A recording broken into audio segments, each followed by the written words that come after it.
Hi yours, daily നമ്മുടെ ഇൻസ്റ്റാഗ്രാമിലും യൂട്യൂബിലും കുറേ ക്വസ്റ്റ്യൻസ് ജോർജിയ യൂണിവേഴ്സിറ്റിയെ പറ്റിയിട്ട് വരുന്നുണ്ട്. അപ്പോൾ അതിനുള്ള നിങ്ങളുടെ കുറേ ക്വസ്റ്റ്യൻസിന്റെ ആൻസേഴ്സുമായിട്ടാണ് നമ്മൾ ഈ സെക്ഷനിലേക്ക് വന്നിരിക്കുന്നത്. ഇന്ന് എൻ്റെ കൂടെ ഉള്ളത് അക്കാദമിക് കൺസോളറായ സൂരജ്. കുറച്ച് നാൾ മുന്നേ ആയിട്ട് സ്റ്റുഡൻസ് എല്ലാവരും ചൂസ് ചെയ്യുന്ന കുറച്ച് കൺട്രീസ് ആണ് ചൈന, അതുപോലെ റഷ്യ എന്നൊക്കെ. പക്ഷെ ഇന്ന് ഏറ്റവും കൂടുതൽ ആൾക്കാർ സ്റ്റുഡൻസ് ട്രെൻഡിങ് ആയിട്ട് കണ്ടുവരുന്ന ഒരു കൺട്രിയാണ് ജോർജിയ. എന്തുകൊണ്ടായിരിക്കും എല്ലാവരും ജോർജിയ സെലക്ട് ചെയ്യാൻ കാരണം? ഒന്നാം നമ്മളിപ്പോൾ എബ്രോഡ് സ്റ്റഡീസ് നോക്കുന്ന സമയത്ത് ഫസ്റ്റ് നോക്കുന്ന പ്രിഫറൻസ് സേഫ്റ്റിയാണ്. ഇപ്പം റഷ്യ, നമുക്കറിയാം റഷ്യയുടെ വാറിൻ്റെ ഇഷ്യൂസ് ഒക്കെ ആയിട്ട് ഒരുപാട് സ്റ്റുഡൻസ് ആണ് മെഡിസിൻ പഠനമായാലും പഠിത്തമൊക്കെ ഒഴിവാക്കി നാട്ടിൽ തിരിച്ചിട്ടുണ്ടായിരുന്നത്. സോ അങ്ങനെ നോക്കുന്ന സമയത്ത് ഇപ്പോൾ പറഞ്ഞ ചൈനയിൽ നമ്മളെ ആരും മറക്കില്ല കോവിഡിൻ്റെ ടൈം. സോ അങ്ങനത്തെ ഇഷ്യൂസ് ഒക്കെ ഉള്ളതുകൊണ്ട് എല്ലാവരും പോകാൻ പേടിക്കുന്ന രാജ്യങ്ങളാണ്. എന്നാൽ ജോർജിയ എന്ന് പറയുമ്പോൾ ഏറ്റവും സേഫാണ്, എസ്പെഷ്യലി ഇന്ത്യൻ സ്റ്റുഡൻസിന് ഏറ്റവും സേഫ് ആയ ഒരു കൺട്രിയാണ്. അത് മാത്രമല്ല ഒരു യൂറോപ്യൻ സ്റ്റാൻഡേർഡ് കൺട്രിയാണ്. അതുകൊണ്ട് തന്നെ നമുക്കിപ്പോൾ എന്താ പറയുക, UK യിലും കാനഡയിലൊക്കെ പഠിക്കാൻ ആഗ്രഹിക്കുന്നവരില്ലേ, അവിടുത്തെ ഇപ്പം ബഡ്ജറ്റ് കൊണ്ട് പഠിക്കാൻ പറ്റുന്നില്ല. പക്ഷെ അതേ സ്റ്റാൻഡേർഡിലുള്ള യൂണിവേഴ്സിറ്റീസ്, യൂറോപ്യൻ കരിക്കുലം അതിൽ പഠിക്കാനുള്ള ഓപ്ഷനാണ് ജോർജിയ തന്നെ കൺട്രി ഓഫർ ചെയ്യുന്നത്. അതുകൊണ്ടാണ് ഇപ്പം എല്ലാവരും ജോർജിയ തന്നെ ചൂസ് ചെയ്യുന്നത്. അതുപോലെ തന്നെ നമുക്ക് ജോർജിയയിൽ ഇപ്പം കൂടുതലായിട്ടും വരുന്ന കോഴ്സസ് ഏതൊക്കെയായിരിക്കും വരുന്നത്? മെയിൻ ആയിട്ട് ജോർജിയ തന്നെ കൺട്രിയിൽ എൻക്വയറീസ് വരുന്നത് MBBS തന്നെയാണ്. അതായത് ഇവിടെ നീറ്റ് എക്സാമിന് നല്ല മാർക്ക് കുറഞ്ഞു പോകുന്നതുകൊണ്ട് എല്ലാവരും നേരെ നോക്കുന്ന എബ്രോഡ് ഓപ്ഷനാണ്. അപ്പം ഫസ്റ്റ് പ്രിഫറൻസ് ജോർജിയ എന്ന് പറയുമ്പോൾ MBBS എബ്രോഡാണ്. പിന്നെ നഴ്സിംഗ് കോഴ്സസ് വരുന്നുണ്ട്, അതുപോലെ തന്നെ ബിസിനസ് മാനേജ്മെന്റ് കോഴ്സസും എല്ലാത്തിനും ഉണ്ട്. പക്ഷേ നമ്മൾ പ്രയോറിറ്റി നോക്കുമ്പോൾ ഏറ്റവും കൂടുതൽ എൻക്വയറി വരുന്നത് MBBS തന്നെയാണ്. ഇപ്പം ജോർജിയ ട്രെൻഡിങ്ങിൽ നിൽക്കുന്നതും MBBS പ്രോഗ്രാം തന്നെയാണ്.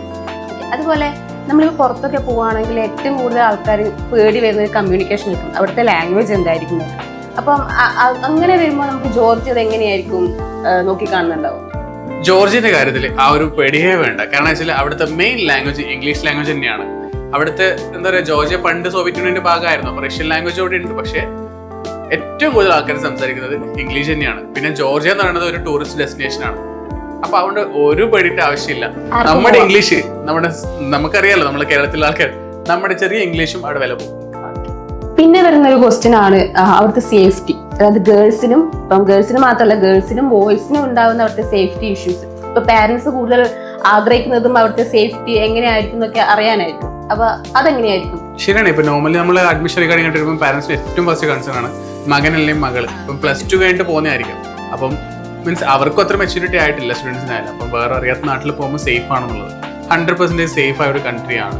വാർ ഇഷ്യൂസോ അങ്ങനെ കാര്യങ്ങളൊന്നും അവിടെ വരുന്നില്ല. അതുകൊണ്ട് തന്നെ സേഫ് ആണ്. അതുപോലെ തന്നെ ഇന്ത്യൻസിന് അവർ കൊടുക്കുന്ന ഒരു പ്രത്യേക പരിഗണനയുണ്ട് ജോർജിയൻസ്. അതുകൊണ്ട് അത് സേഫ്റ്റി റിഗാർഡിംഗ് ആയിട്ട് ഒരു പ്രശ്നങ്ങളും ജോർജിയയിലില്ല. അതുപോലെ നമുക്ക് ജോർജിയയിൽ ഒരുപാട് യൂണിവേഴ്സിറ്റീസ് അവൈലബിൾ ആണ്. പക്ഷെ നമുക്ക് മലയാളി സ്റ്റുഡൻസിന് ചൂസ് ചെയ്യാൻ പറ്റിയ, റെഫർ ചെയ്യാൻ പറ്റിയ ടോപ്പ് യൂണിവേഴ്സിറ്റീസ് എന്തൊക്കെയായിരിക്കും? ഓക്കെ, ഇപ്പം ജോർജിയന്റെ കേസിൽ ഒരുപാട് യൂണിവേഴ്സിറ്റീസ് ഉണ്ട്. ഏകദേശം 10-25 യൂണിവേഴ്സിറ്റീസ് MBBS പ്രോഗ്രാംസ് പ്രൊവൈഡ് ചെയ്യുന്ന യൂണിവേഴ്സിറ്റീസ് ഉണ്ട്. ഇപ്പം നമ്മളിപ്പോൾ മലയാളീസ് പ്രിഫർ ചെയ്യുന്ന സമയത്ത് എന്താ പറയുക, നമ്മുടെ നാട്ടിൽ നിന്നുള്ള ആൾക്കാർ പഠിക്കുന്നത്, അപ്പം ഇന്ത്യൻ സ്റ്റുഡൻസ് എസ്പെഷ്യലി മലയാളീസ് കൂടുതൽ പഠിക്കുന്ന യൂണിവേഴ്സിറ്റീസ് ആയിരിക്കും നമ്മൾ പ്രിഫർ ചെയ്യുക. അങ്ങനെ നോക്കുകയാണെങ്കിൽ MBBS പ്രോഗ്രാമിനാണെങ്കിൽ ടോപ്പ് റാങ്കിങ്ങിൽ വരുന്നതാണ് കോക്കാസസ് യൂണിവേഴ്സിറ്റി. അത് കഴിഞ്ഞാൽ ഇന്റർനാഷണൽ ബ്ലാക്ക് സീ യൂണിവേഴ്സിറ്റി വരുന്നുണ്ട്. പിന്നെ നമ്മുടെ ഈസ്റ്റ് വെസ്റ്റ് യൂണിവേഴ്സിറ്റി വരുന്നുണ്ട്. അത് കൂടാതെ ഇപ്പം ഞാൻ പറഞ്ഞില്ല, നഴ്സിംഗ് ട്രെൻഡിങ് ആണ്. നമുക്കറിയാം നാട്ടിലുള്ള നഴ്സിംഗ് പഠനത്തിന് ശേഷം 10-15 ലക്ഷം രൂപ വരുന്നുണ്ട്. അതുകൊണ്ട് ഇപ്പൊ എല്ലാവരും ട്രെൻഡിങ് ആയിട്ട് ജർമ്മനിയിലും ഇറ്റലിയിലേക്ക് നഴ്സിംഗിന് പോകുന്നില്ലേ, അതേ ഫോർമാറ്റിൽ ഇപ്പൊ ജോർജിയയിലും അഫോർഡബിൾ ബഡ്ജറ്റ്, ഏകദേശം ഒരു 8 ലക്ഷം 10 ലക്ഷത്തിന്റെ ബഡ്ജറ്റിലൊക്കെ നമുക്ക് നഴ്സിംഗ് പഠിക്കാൻ പറ്റുന്നുണ്ട്. അത് ഏകദേശം എനിക്ക് തോന്നുന്ന ഒരു $3,500 ഒരു വർഷം ചിലവാക്കി നമുക്ക് പഠിക്കാൻ പറ്റുന്ന ഫോർമാറ്റിൽ നഴ്സിംഗ് കോഴ്സസ് ജോർജിയയിലുണ്ട്. അത് ജോർജിയയിലെ ഗ്രിഗോൾ യൂണിവേഴ്സിറ്റിയിൽ നഴ്സിംഗും ഇപ്പൊ പ്രൊവൈഡ് ചെയ്യുന്നുണ്ട്. ഗ്രിഗോൾ യൂണിവേഴ്സിറ്റിയിൽ.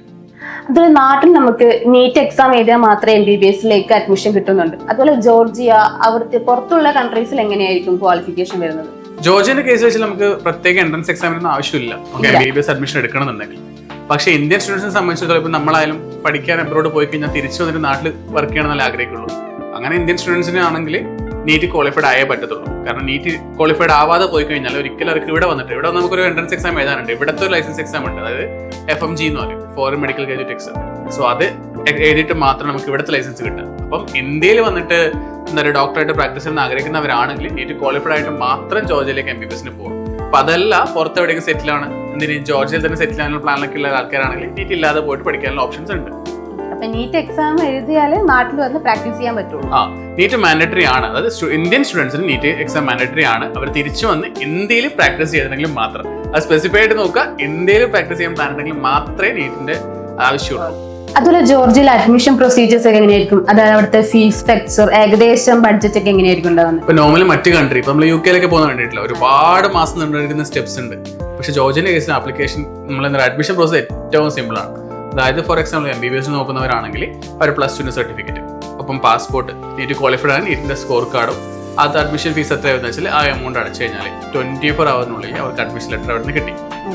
പിന്നെ നെക്സ്റ്റ് സ്റ്റെപ്പ് വെച്ചാൽ അവരവിടുത്തെ ട്യൂഷൻ ഫീസിന്റെ ഫസ്റ്റ് ഇയർ ട്യൂഷൻ ഫീസ് എത്രയാണോ ആ പേയ്മെന്റ് അടയ്ക്കുക. ഹോസ്റ്റൽ വേണ്ടവരാണെങ്കിൽ ഹോസ്റ്റൽസ് പ്രൊവൈഡ് ചെയ്യുന്ന യൂണിവേഴ്സിറ്റീസ് ഉണ്ട്, അപ്പം ആ ഹോസ്റ്റൽ പേയ്മെന്റ് അടയ്ക്കുക. അതിന്റെ ഡോക്യുമെന്റ്സ് നമുക്ക് വരുന്നു, നേരെ നമുക്ക് അടുത്ത വിസ പ്രോസസിങ് ആവും പെട്ടെന്ന്. പിന്നെ വിസ കിട്ടുന്നു, പോകുന്നു.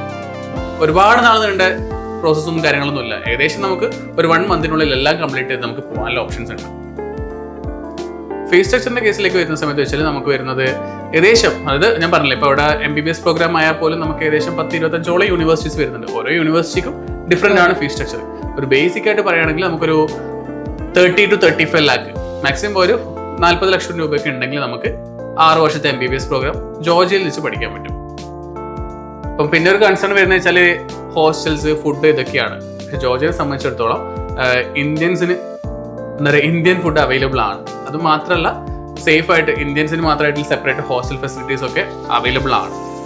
അതുകൊണ്ട് വേറെ ബുദ്ധിമുട്ടും കാര്യങ്ങളൊന്നും ഉണ്ടാവില്ല. കാരണം ഒന്നാമത് നമ്മൾ എന്താ പറയുക, മലയാളികൾ പ്രത്യേകിച്ച് വേറെ രാജ്യത്ത് പോകുമ്പോൾ നമ്മളെ ഫുഡ് അത് ഏറ്റവും വലിയ ഇഷ്യൂ ആണ്. കേരള ഫുഡ് വരെ അവൈലബിൾ ആയിട്ടുള്ള റെസ്റ്റോറൻറ്റ്സും എല്ലാം അവിടെ അവൈലബിൾ ആണ്.